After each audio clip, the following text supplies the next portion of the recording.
So যেহেতু first time আমি red eye try করছি, একটা রিভিউ দিই আপনাদের সাথে শেয়ার করি আর কি আমার এক্সপিরিয়েন্স। বিসমিল্লাহ।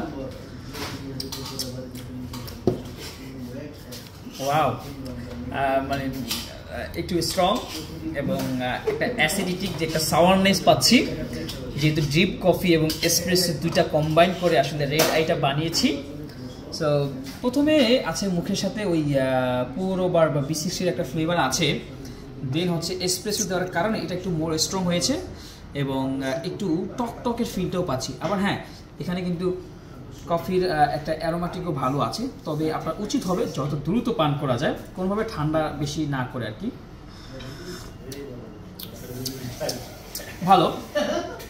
আই এম জাস্ট টুয়েলি বলতে চাই আমি আসলে আমেরিকানো লাভার, তবে হ্যাঁ যে কোনো ব্ল্যাক কফি আমার পছন্দের, তবে বিশেষ করে আমেরিকানোর চেয়ে আসলে আমি অন্য কফি ইউজ টু না খুব একটা, কারণ আমি আমেরিকানো অনেক আগে থেকে খেতে খেতে একটা আমার টেস্টের সাথে অ্যাডজাস্ট হয়ে গেছে আর কি। তবে আপনি চাইলে অবশ্যই আপনি নিজে বানিয়ে এক্সপেরিমেন্ট করে ট্রাই করতে পারেন। So hope you guys are enjoying red eye, so you can easily make at your home. Thank you so much.